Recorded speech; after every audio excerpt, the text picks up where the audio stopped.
Hi guys, welcome to Adventures with Motive.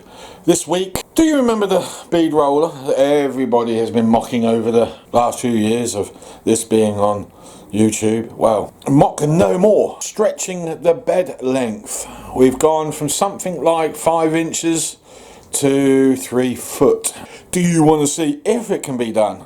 If so, cue the intro.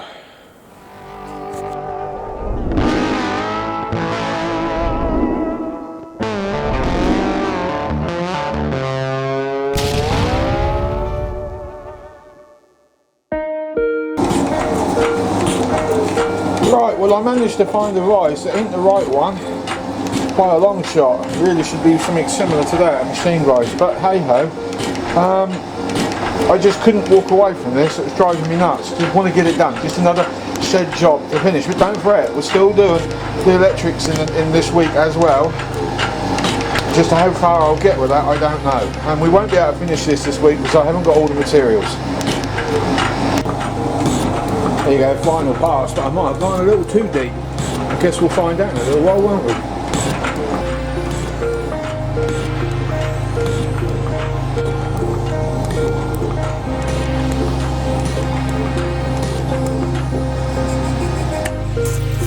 Yeah, that is a good mountable surface.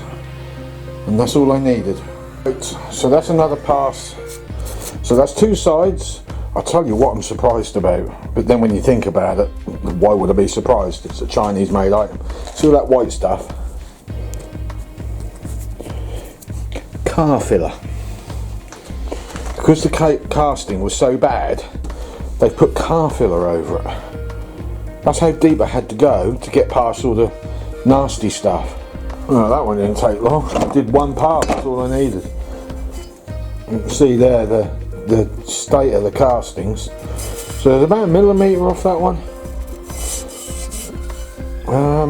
We just got to grind that edge down because the metal that's going on has got a curve to it.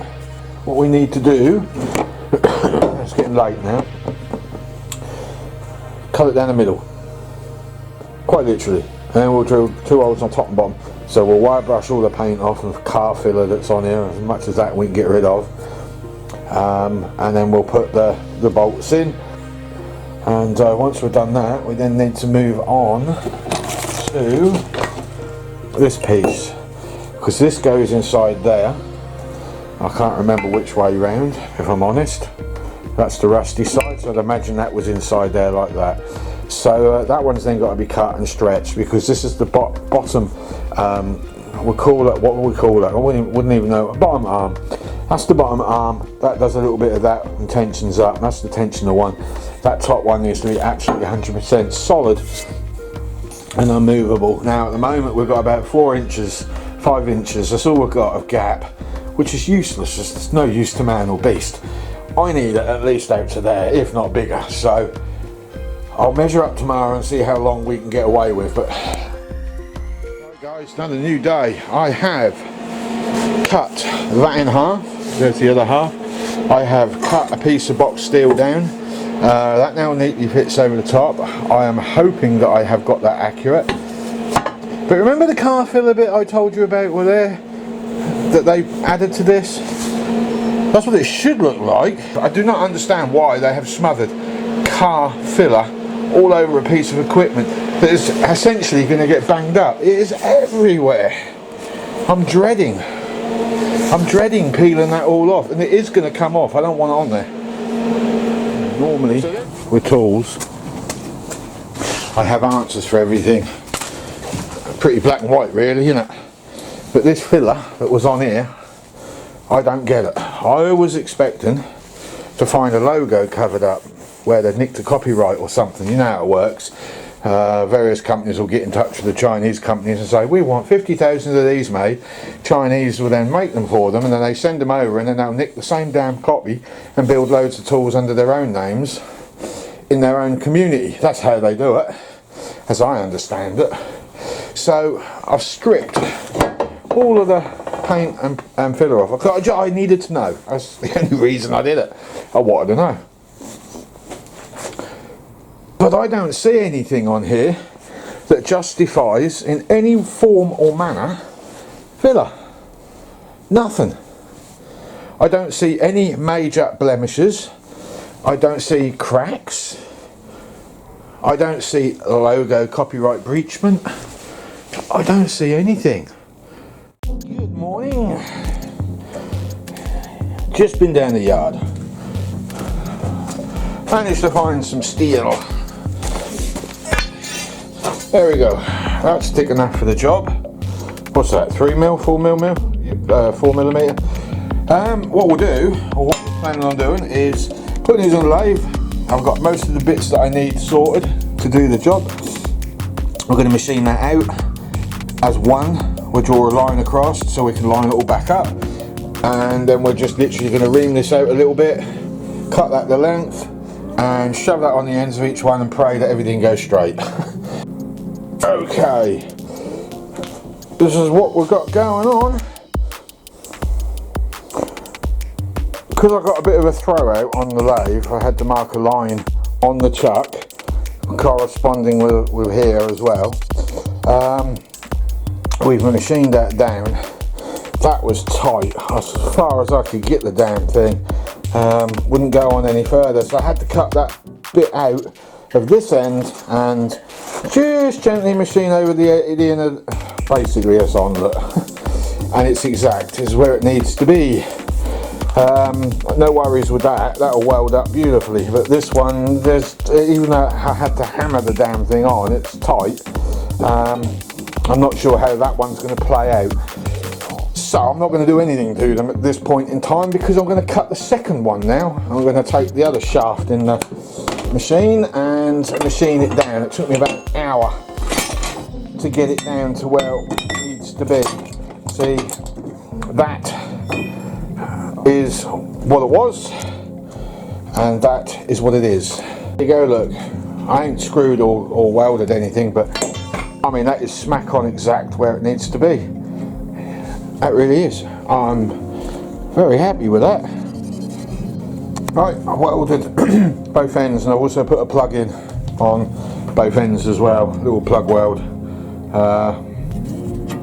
Little bit of an insurance policy really for twist. But yeah, I'm quite chuffed with that. Springer's back in there, the flat plate bit is in there, because inside here, look, I mean, it's binding a bit, but I've put that down to the fact that it needs greasing and it isn't in the best condition. You can see where someone's actually ground back the shaft. Don't know why they did that, but that's just what it is, isn't it?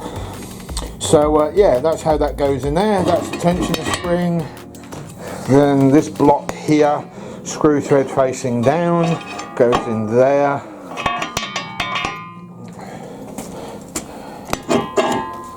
Like so.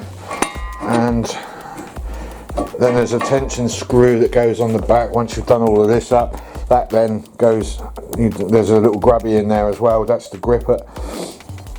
There's a shaft in here, you see, that needs to grip that shaft. So yeah, one down, two more to go. Yeah, two more, because we've got this to sort out. So I'm just baiting at the moment whether to do that next. It's tea time and I'm running out of light, so I've got this one to do next. But unfortunately, I don't think it's going to get done today, because I have no exterior working light in here and it's getting excessively dark. All I have is those two little stand-up lights. Now I could use them, but there's so many shadows come off them that, to be fair, it will never get done. Welcome back to the channel. This is just a random generic Chinese built bead roller. There's nothing particularly special about it. In fact, it's near on impossibility to turn this thing using the little stupid handle that they give you. And the other extraordinary thing about this bead roller is there's car filler all over it. They have absolutely spread car filler everywhere. I think I've solved the problem. Well, not the problem, the mystery. I've solved the mystery. This bead roller is a 160 quid rip-off of a £500 bead roller that was made, I believe, in Germany in the 60s/70s. I found one on eBay going for about 400 quid second hand, and on this side Let me just spin her over.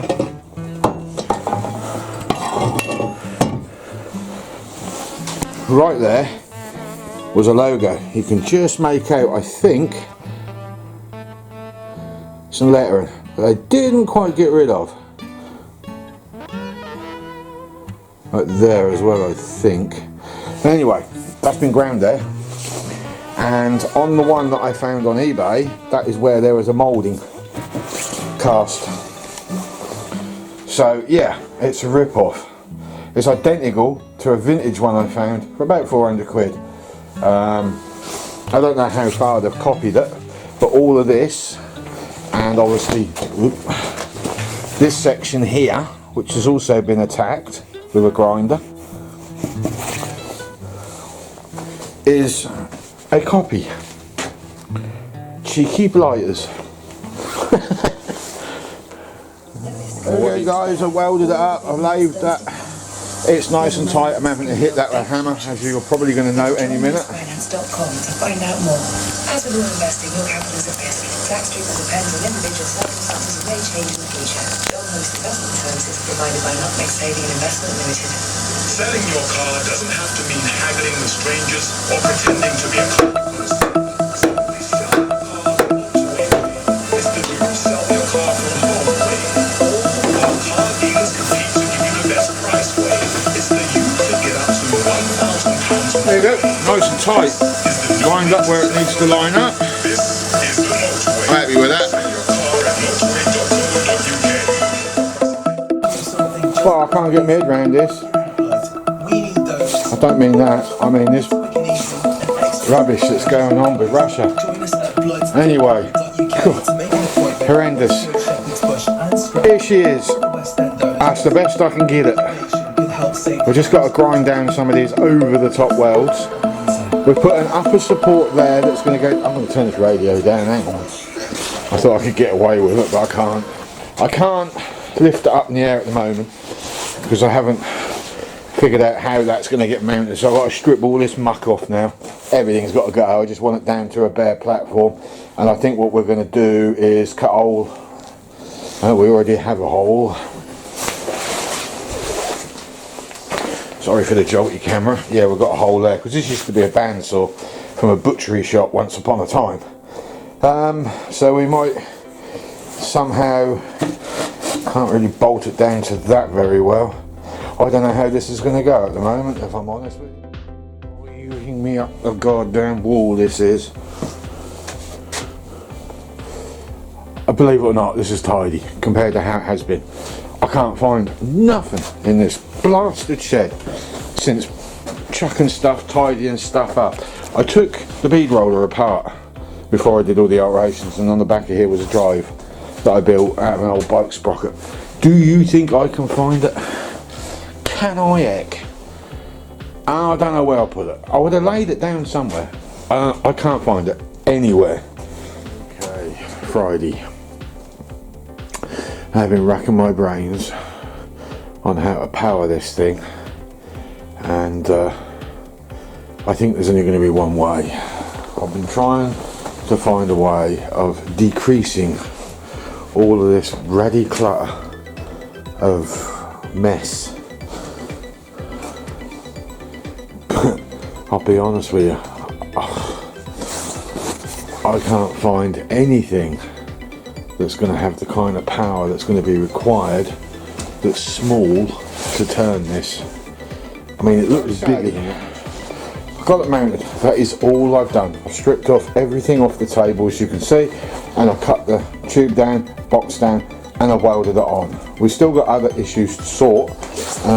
This bar here isn't working because we've got flex. I'll have to get a piece of what I'll have to do is get a piece of flat bar, I think, run it up and then run it down to that leading edge there, or that back edge there, and that should be enough to stop that from bowing up. The bottom one, I'm going to cut that tomorrow and cut all this muck off and weld that one in to that bottom base, and that's going to come probably to about there, and that should resolve that one. I may run a tube, box bar, whatever, down the middle just for some added support, but it's not exactly necessary. And just to make it look like it's meant to be, we'll put a load of tubes on there going down, so we can put all those tools, all the tooling mounted on it, so everything is at quick access. Got the switches in the truck fixed. They're finally in. I've just now got to, I went to the yard today to see if I could find a plastic case of some description to put those 2 switches in, but I was unsuccessful with that. So I am going to have to try and find somewhere for them. I just don't know where at the moment, so I'll just put that tiny job on hold for the mo. In the meanwhile, while I was down the yard, I did, and it didn't take long to make a mess of my shed, did it? A 3-phase motor. But what was on the end of that 3-phase motor was a torque drive. I don't know if you can see them moving. Planetary gears. Whopping great chain drive on there. I'm going to remove that chain drive. I'm going to put a small sprocket on the end of that. I think that on its own will be good enough to push that. Problem is 3-phase. And I've tried my hardest to wire this up to single phase, and I've gone through various documents online to see how the wiring works, and all I can get out of this thing is a hum and nothing else. I do have a second one of these in the car. I could give that a go, but I think, with all things considered, we might try and make some kind of adaptation. Now, we've got these 2 items here. That's the drive, that sits on those gears in there. That's the bearing that goes around the seal here. There's 2 things I can do with this. I can either use this and the other one as a 3-phase converter, which means I don't need the shaft. The motor doesn't need to do anything. It's just got to produce a second energy source for the motor that's going on here, which is that whopping great thing down there. I don't know if these 2 will drive it. I don't know if I'm genuine about it. So I could cut that shaft completely off. It's not needed. I did try to get that plate out, but half the motor falls apart, so that plate's got to stay, unfortunately. Now I could then put that back in there, make up an adapter, and then find a way of directly coupling it up to that motor. But there's nowhere whatsoever to bolt onto the casing. It's a pretty old-fashioned motor, that. I'm assuming there is a name for something like this. To be honest with you, that casing might be I don't know, there's something a bit weird about it, but it is old. So what I need to do, basically, and I don't know how I'm going to do this at the moment, the other idea I had was to butcher the motor up actually completely, so I'm left with the 2 ends and a shaft, and then I could put a V-belt on the end of that, couple it up to that motor, but I've got to match. I think I haven't counted the turns on this yet, but I think I am pretty damn close to the speed that's required to use that. So I think the best. Bit of a cheat, really. Bit of MacGyvering. Put it in there, turned it right, and that comes out at 9.5 turns to 1 full revolution of this sprocket. Now we're not going to keep that. We're putting a smaller motorbike one on there, coupled up with the fact. Although we will test it with that first, but coupled up to the fact that we've got that whopper on there as well, we can play around with the gearing even more. But if I decide to keep that side sprocket, I have another one of these motors in the back of the car, and I can always link, because the shaft size is correct on the back, to that. We can just wallop one of them on the end, take the sprocket off because it's knackered on the other one, and literally clean that all up and then put 2 of them side by side, which means I will get, if I've got this correct, might be what it is. Hang on, I've got to think about this. Actually, it might not even be that, because I'm putting the second one on. That has to go. Oh shit, we're messed, man, I tell you. Still too fast. And yes, it's out quite significantly. See the wobble. I think the shaft's bent. I can't be 100% certain.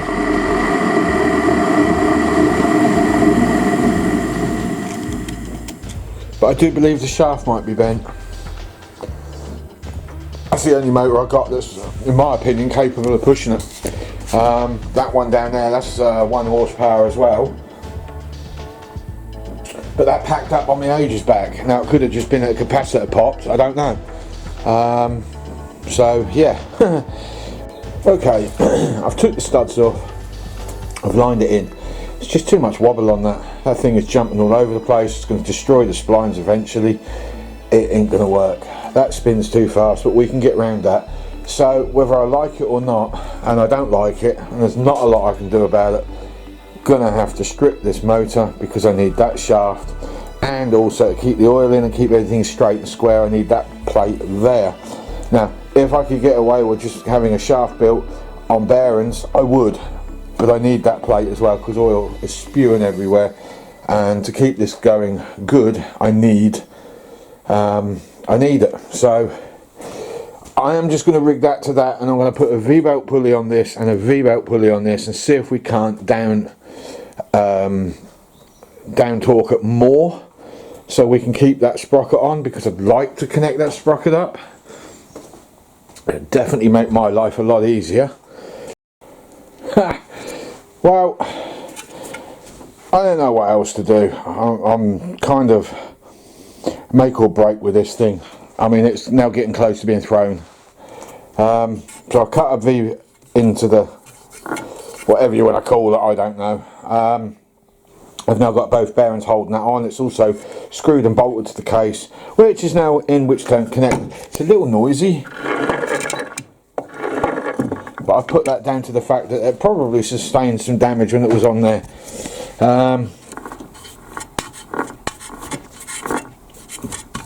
But there you go, it is what it is.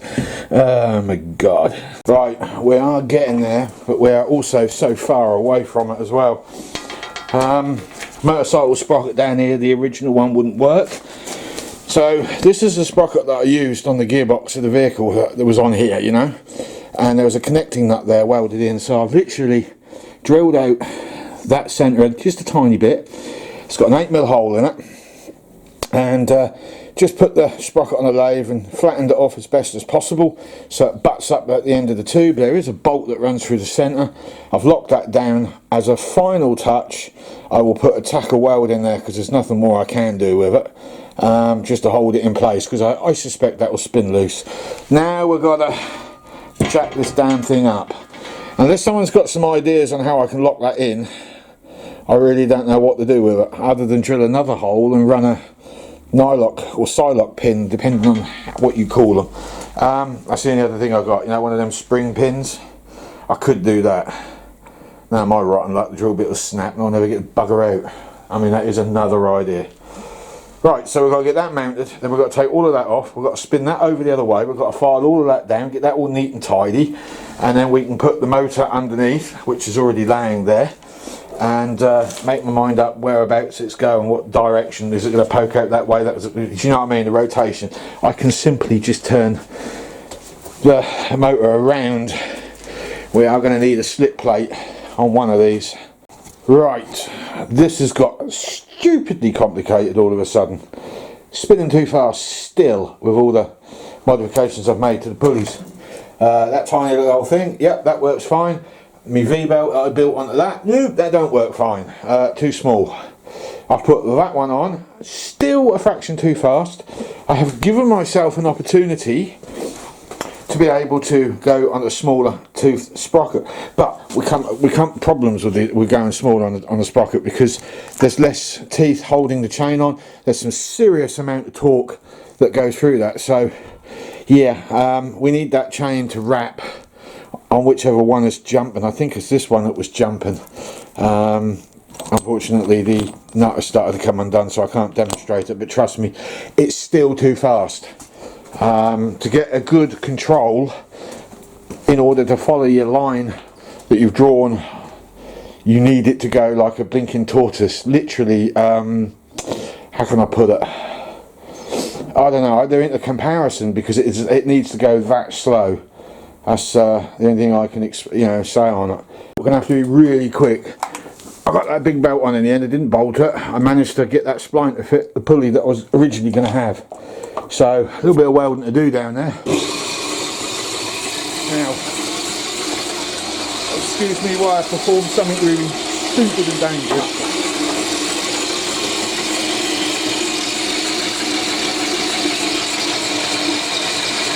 still too fast. I need to be half that bloody speed. As I say, it's too fast still.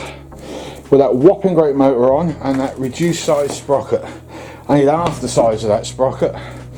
Can't go any bigger on the pulley. Well, I can, but I haven't got one. I need to double that size if I want to get that really slow. Can't reduce the size of the pulley down there. That is my limit.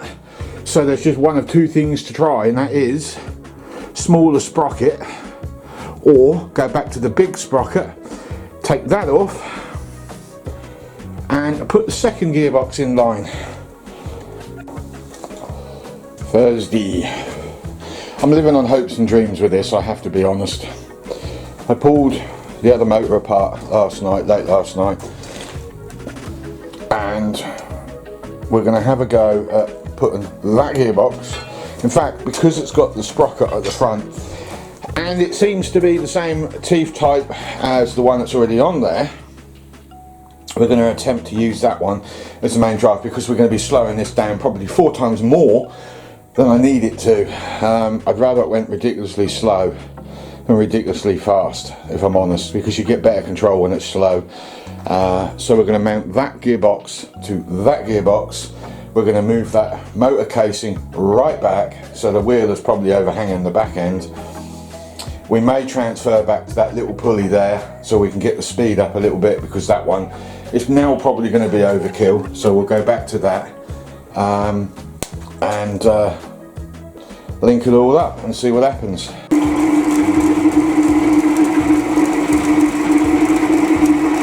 That is much slower, probably a little bit too slow now, but I expected that, I anticipated it. I'm not going to cry about it, because I'd rather have it at that speed than the speed it was before. However, you'll know, apart from a wobbly pulley system on both ends, that large one can be reduced to that small one, so that does mean cutting around in here a little bit. So I'm just debating at the moment whether to try and pull that pulley out. I don't think it's going to go, to be honest. I think that sucker's well wedged, and I think I'd smash the unit trying to get it out. So I'm probably better off trying to cut around that table. We're putting a guard on it anyway, and having it inside the table would be better than having it on the outside of the table. Okay, I've just been on internet just to see if I've got the speed right, looking at other professional setups, and it appears that I'm pretty much spot on, and I don't need to do no more changes. So the only thing I need to do is get that pulley to go a bit straighter when it spins, and it does do. I just got to tap it around a bit, and after I've done that, we'll whip that bolt out if we can, and we'll weld all the way up inside there, and that should be all I need to do on that. Then it's a question of getting the motor mounted. I've got a slip plate round here somewhere, which I'm going to modify hopefully, and we'll take that nasty bit of wood off, and we'll try and put some steel bar under there and put that slip plate on the bar. Once we've got that done, we'll then get that cross beam sorted out, and when we've got that done, we'll modify that to make that stronger. One thing I did note on the professional one, in fact the professional one looked like it was one of these that had been converted to what I've gone and done, to be honest with you. I would like to fill that in with tin if I can, but I haven't got anything lying around here suitable for the job at the moment, so we'll see where we end up on that in future episode. But I think it's going to need it, because there is a lot of bending in this top one. I've done the best I can with it, but we need access to this block here for maintenance purposes, so I really can only go as far as that. I had sort of thought about coming off the edge here with a bar there and bring it down over and all that lot, but I really don't know if that's going to work. We need to put the cover plate back on this. I need to grease this all up. We then got to make, coming off the cover plate, I'll come a couple of brackets, and then we'll fill that all in and see if I can find another sprocket that I can lay inside there on a tension. I mean, it don't have to be nothing special. It can be like a solid rod come off to go over the top with a pulley, or even just a nut and bolt will do to hold the sprocket in place. It's just to make sure that that creeps over the top of the sprocket and stays there. We don't want it to jump, and it will probably be the bottom one that will cause it to jump. The torque is phenomenal on this, so yeah, it looks weird, it looks funny, and what I've done, because some people will look at this and think, well, I don't get it, it doesn't make sense. You get a perfectly good motor, blah blah blah. What you need to realise with this workshop is everything I do in here is on one hell of a serious budget. There is no money. There has never been any money. I'm trying to create stuff on a basis of recycling. Everything is done as cheaply as possible, which is why some of the stuff looks like it's come out of a scrapyard. So I am trying to make this look a little bit more professional than what the last version of this was, and I think so far you've got to admit this has come out pretty blinking good. I am very pleased with this at the moment. First half of a guard that came off I got to think of the brand name here. It was a B&Q special. I can't remember the name of their special, power something, I can't remember. One of them. The rest of the saw got slung a long time ago. So I've got a little bit of a guard over there. We've now got to make something for the bottom sprocket and some kind of tension in the system that ain't going to make a racket. That guide idea didn't really happen in the end.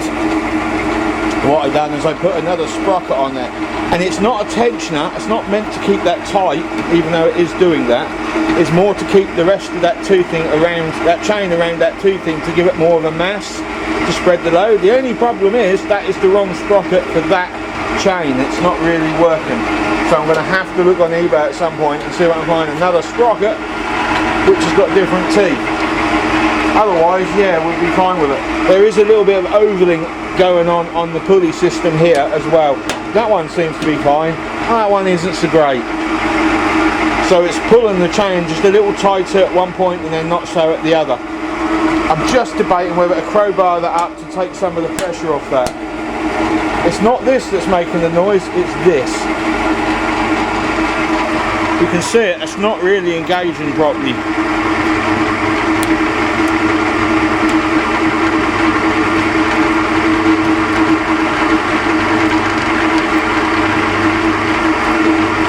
Not a lot I can do about it. Even cutting the spikes off that chain, off that sprocket, will not really help much.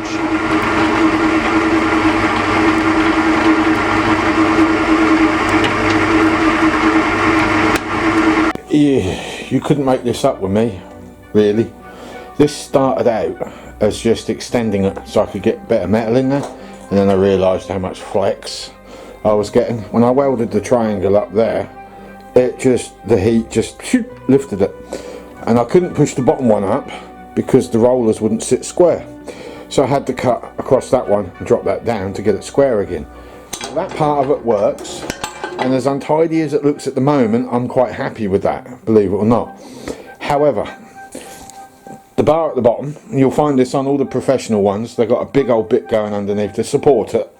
That bottom bar is now solid, it's not moving, and I'm more than chuffed with that. However, that top triangle is still shifting around. Let me demonstrate something. This is pretty much mimicking when I wind this down to push that roller onto there. Watch that chain. You see that movement?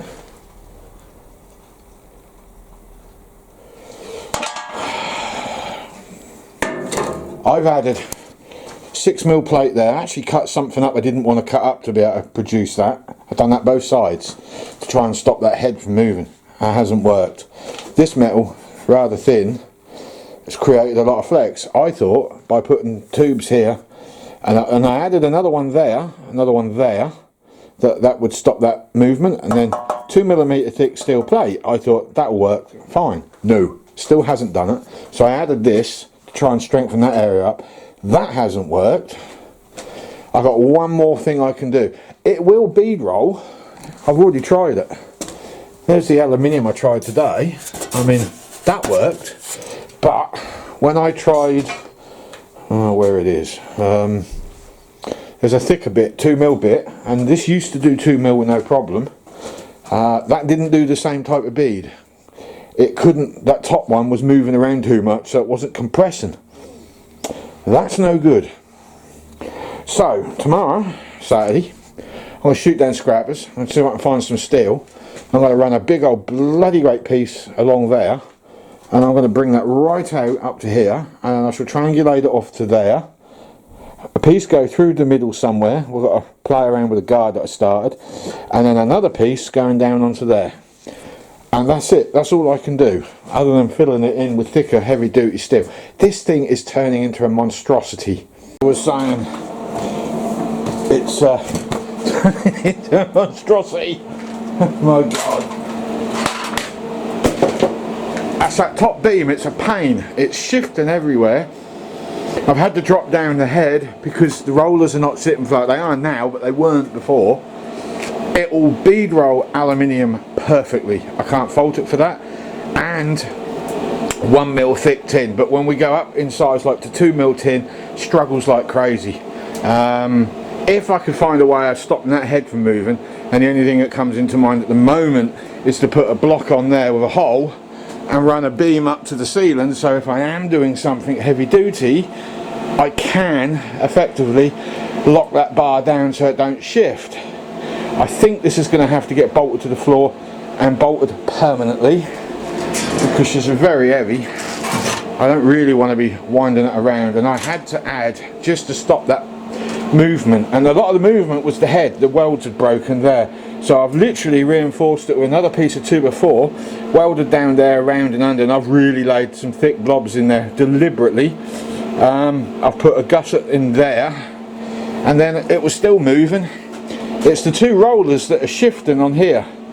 When you push down on that, obviously that roller's going up and that's moving everything, so just make sure it isn't the head that's giving me grief. You know, this section here isn't giving me the grief. I added tubes here and there just for that added bit of strength, and it seems to be working. It's still very, very flighty. If you watch that, oh, actually it ain't. That chain ain't moving. It only moves when I move the rollers, which is expected. What I could do with doing is getting all of this off, getting that cover off, and that tube that runs through here isn't welded to the back end of that, it's just welded under there. It wouldn't be a bad idea really, would it, to stick some spot welds at least. But I ran out of metal, I'm almost out of discs. I've got the guard at the back to build. I haven't got any materials for the front guard, so we're kind of stuffed on that one. Yeah, we ain't got nothing apart from a few bits of box, but as I said, my discs are running low. I've got some tin, 2mm tin around here somewhere that was given to me, so I'm going to finish this guard off as best as I can. Pray I don't run out of materials. We've got to cut a hole in it to get round this bar because we had to add it. There was no getting out of it. I mean, I could have welded it in there, but I felt it would have been better there, to be honest. So it's pretty solid. I've just got to get the grinder on it now and give it a good going over, tidy it up a bit in places, and then we can look at putting some paint on. Oh, and I've got to cut some small tube, this stuff here. I've got a load of this off cuts I want to add to this bar here. Will probably end up being the other side because the feed is the opposite. I mean, before it was going, no, it wasn't going through this way, it was going, yeah, it was going that way. So.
I was hoping to get this finished today, but we've hit a problem. I've run out of cutting discs.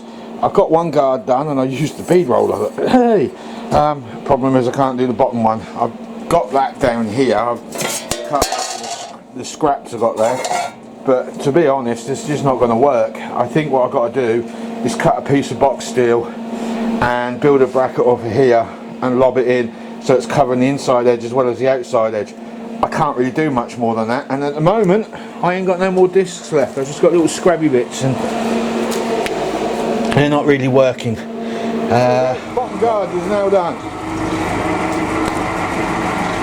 so I'm protected from that. I've just got that one to do, and for some unknown strange reason that isn't hitting. Oh, it is hitting. Okie dokies, whatever, that's irrelevant. Now we've just got to clean it all up now. De-dirt it, de-dust it, de-oil it, de-rust it, and then green and red. I'm going to do the guards red. Anything that moves will be red. Like the motor, the sprocket sets, the guards, that guard, but the rest of it is going to be green. Yeah, I'm pleased with that. Okay, so we started painting. As I said, we're going green with this. But I am going to take off those two gearboxes, guards, and possibly the bottom motor, although that thing weighed a damn ton. That'll allow me to clean up all the metal on the base of the stand, which will go green, but the rest of that stuff, because I haven't got enough green to do the whole thing, and because everything else is red, I'm going to do everything else red. Guards, motors, the whole lot, the whole shebang, and I'll try and get as much green out of that other one as I can. There's powder coat on those legs and I've got to try and get rid of that powder coat. It's horrible stuff and it's peeled, and yeah, could really do with a razor blade on a handle for that. But we've got the first few coats on, so I'm going to leave that now. I ain't going to do no more to this. As soon as I've got it all painted up, I'll upload, but I will do a demonstration with some aluminium, because this is what I've altered it for, mainly aluminium. We'll do thin tin, but it just ain't very good on the 2mm stuff, as you've already seen, which is this. Well, it's just over 2mm, but it still did it. It just put a lot of pressure on that upper arm, and what I think I might do is make an adapter, a block that can hit the roof. So if I am doing some real thick stuff, at least we'll have the roof supporting it. Other than that, I don't really have any other ideas. And I did notice on YouTube there's a company that makes these, and given demonstrations, he actually had a tabletop that slid in. I might build a wooden tabletop just for the sake of it. I think it would work well, but we'll see. This is for later. Right, see you tomorrow. Okay, I've done one extra thing to try and stop that bar from moving, but I don't seem having a lot of success with it. I think if I want to stop that completely, I'm going to need to get a piece of that and run that all the way up, down and across, down to there. But for now, it will be fine. It is doing 1.5 to 2mm with no problems, but anything over that, and it sort of struggles. You can't do a double bead on some of the thicker stuff. I can't actually remember if it was capable of doing that with the previous design. To be honest, I think it did struggle then as well. Yeah, it did, because I remember the teeth jumping and I just couldn't cope. But it's on, it's solid, it hasn't lost its position, because what I have found, as soon as you weld something on this, it shifts, and then you got. That's why I ended up cutting all of this here, you see, because it just up it went and lost, and I couldn't get it back. I couldn't pull it back. So that's there. That's now a complete piece of box running along the top, which has definitely helped it. I've tried to weld underneath here as best as I possibly could, but not brilliant.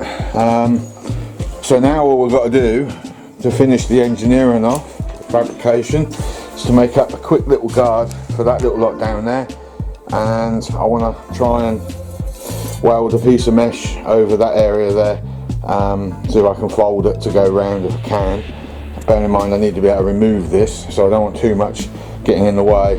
That's about it. That's all I can really say and do. And then we'll strip everything off. We'll paint all that lot red and the guards red. We'll get the rest of the green on and pretty much go from there, really. Final guard has been built. Bead rolled that, welded it onto a piece of thick steel that I cut out of this brace that you saw go on. That's now welded in. I have also welded some pegs, but they didn't go so well. A little bit all over the shop. I got my line mixed up, but never mind. Washers on that one, and then all the fittings that belong to that go on there. Just waiting to see if somebody comes through with one of those. If not, I'll have to go on eBay and see if I can find one. Bolt in there for the bottom part of the guard. Now we've just got to get the hoover up all this dust, wire brush everything down as best as possible. Get as much. I was going to pull it all apart, but that's a nightmare. I ain't doing that. But I'm going to take the guards off and paint them red, and I'm going to attempt to get some red on all of this. But if I can't get the red in there, that'll have to be green. How much of this I can do before I upload, I don't know, because we're out of cash. I do need more paint, which is why I'm going red and not green. So yeah, let's see if we've got enough green to do what's left. I hope we have.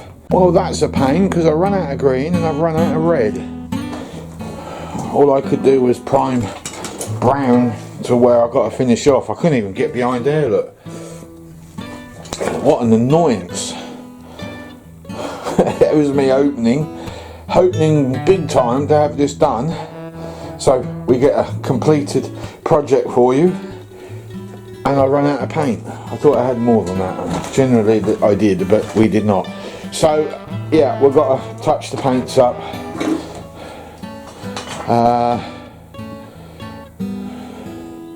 Pretty much all I've got left to do in the wiring. What else have we got going on? I've got all the fitments here, which have got to be gently wire brushed back. For example, they sit like that, and I align that little row. Yeah. Okay, when it's dried off a bit, the paint's still wet in places, I'll wire brush these back tomorrow, and see where we end up. I mean, Tuesday I can finish it.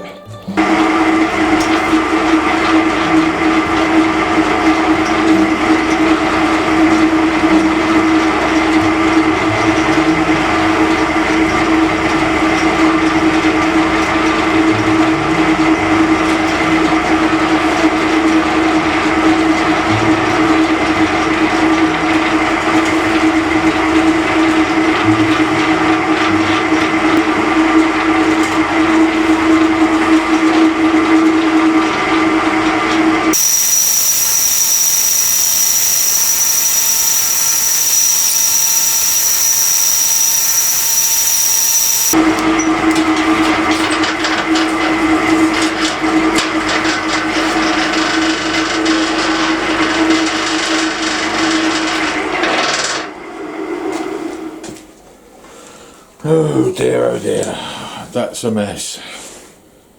Wonky all over the shop. Okay, this was meant to be the final day for the bead roller. I wanted to finish the paint off. So we have what is supposed to be hammerite red, which this isn't, water-based red. Nobody's got any in the shops local around this area. And we've got the other green that I need to finish off. As you can see, right here is a wind of wire. And here is two metal backing switch cases. Yeah, straight up. Imaginary ones, I might add. And what was the other one? Oh, and on this one, right here, is the switch to power on and off. As you can see, they're invisible because the supplies are not in at Tool Station as per usual. God, I hate that shop. I really do. Anyway, the plan is I'm going to paint this up today. I'm going to call the video today. The stuff should be in tomorrow. The editing process is going to be long-winded anyway, no ifs or buts about that. So I'm hoping that I'll have the edit done late tonight, but instead of posting it up tonight, I'll try and hold out as long as I can, because I would like, as paints go. This is quite terrible. Ugh. This water-based red is really rubbish. It is covered though. That's doing the job it needs to, I suppose. I'm going to have to put another coat on. Do you know what? I've had enough of this damn thing. To be honest, I've been at it too long now. There is one other thing I do need to do to this, because I've still got movement in this upper arm. All this lot here, it just doesn't appear to be doing anything great. We could put more cross sections in there, another one there. We could do all of that, but I mean, where do we stop? I think the best thing all round, and a lot of the professional bead rollers have this done, is I'm going to get some more of this thick steel, as thick as I can find, don't care how rusty it is, and I'm going to weld it onto here, and I'm going to follow that line up, across, and then down. Okay. And then Wednesday. These are the parts I've been waiting for. Only problem is I ordered the wrong backing, and I had to get it changed over today for that one. I actually got a double size one. I don't understand electrics, household electrics, so yeah, got in a bit of a pickle. Can't make my mind up whether to tack weld these corners up. This is going to sit somewhere on here, I'm just not sure where. It needs to go at that angle, so maybe there, maybe up there. I don't know how vulnerable it would be there. There is another box section to be welded in over there, because I've still got movement that we spoke about. I would like it there. That would be a good spot actually. Could go there. So that's going in. We've also got wire, plenty of wire. So I'm going to put a new line on it. We've got this. This is a cooker socket. Hopefully this should do the job. Light comes on. So I know if I've left it on, because this has got a foot pedal, which is this. I've got to rewire that. Hopefully that's not too damaged, because it's been, you know, water's got on that from when we had the leaking roof. So that should be the final part of this project. And then a quick touch up, as much metal connectors as I can, hold it in place. There's a big old wrap down there. So we've got, what we've got going on here then. Plug, power goes in, goes up to the power box, which is here. That signifies power is going through the system. We need to make a holder for that, so we can put that up there out of the way, so we don't accidentally stand on it, and hold on to this at the same time. And then this.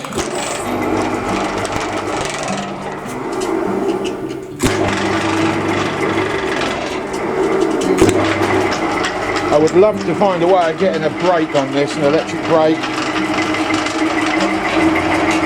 But yeah, it kind of works.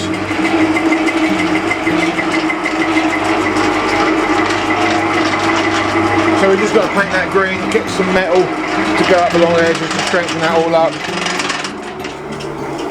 Hey, you know what? I think we're going to call this video. We don't need to show any more of. I did say that we were going to get the wiring done. The video's been edited. I just need this little tiny piece to finish it off. So we'll put strap around there. We've got a strap around there, another one there, another one there, two there. Nothing going on up here, but we've got that bolted in. That's nice and tight. It ain't going anywhere, but we could put a strap in there somewhere, I suppose. We've got to paint that green, but that, I think that'll do. So I hope you enjoyed this episode. It's been a right pain in the backside to make, I know that much. So with that in mind, I'm going to disappear because my dinner is ready and it's in the microwave, and I wanted to finish this off before I went indoors. So thanks ever so much guys for viewing. I hope this has entertained you in some level or factor. Thanks. Next video, 240 volt electrics on the van. Laters.